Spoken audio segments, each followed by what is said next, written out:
চলেন গল্প করতে করতে সেহরির রান্নার প্রিপারেশন নেওয়া যাক। তার আগে আপনাদের সাথে রান্নার মেনুটা শেয়ার করি। আজকের মেনুতে ছিল মিক্সড সবজি আর চিকেন। তো আমি মিক্সড সবজিগুলো ভালোভাবে ধুয়ে নিলাম। সবজিটা ধোয়ার আগে আমি এক চুলায় ভাত বসিয়ে দিয়েছিলাম। এবার যে সবজিগুলোকে ধুয়ে রেখেছিলাম এগুলো এক এক করে কেটে নিচ্ছি। আগে আমি চপিং বোর্ড আর নাইফ দিয়ে একদমই কাটতে পারতাম না, আমার কাছে বটি দিয়ে খুব সুবিধা লাগতো।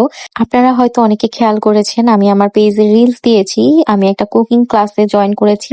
তো ওই কুকিং কোর্স থেকে আমি এই নাইফ হ্যান্ডেলিং করা শিখেছিলাম। গল্প করতে করতে সবগুলো সবজি আমার কাটা শেষ, এখন এগুলো রান্নার পালা। পৃথিবীতে আমরা যখনই চোখ খুলি সবার প্রথম যার চেহারাটা দেখি সেটা হচ্ছে মায়ের মুখ। তার হাসি আমাদের সাহস দেয়, আর তার একটু দুঃখতেই আমরা অনেক বেশি ব্যথা পাই। আর একটু চিন্তা করেন তো, সেই মাই যখন পৃথিবী ছেড়ে চলে যায় তখন একটা বাচ্চার জন্য কতটা বেশি কষ্ট হয়। আজকে সারাদিন সোশ্যাল মিডিয়া জুড়ে এই একটা নিউজই দেখছি, অভিনেতা আলভির স্ত্রী ইকরা সে সুইসাইড করেছে। হয়তোবা অনেক বেশি কষ্টে ছিলেন, অথবা স্বামীর থেকে অবহেলা আর সহ্য করতে পারেননি। কিন্তু যতই যা হোক, তার একটা ছোট বাচ্চা আছে, সেটা তার অবশ্যই চিন্তা করা উচিত ছিল। আমরা মায়েরা সন্তানের খুশির জন্য কত কিছুই না সহ্য করতে পারি। আমি যতবারই বাচ্চাটার ছবি দেখছি আমার খুবই খারাপ লাগছে। আমার আজানের থেকেও বাচ্চাটা অনেক বেশি ছোট। আল্লাহ বাচ্চাটাকে সুস্থ রাখুক এবং নেক হায়াত দান করুক, এটাই কামনা করছি।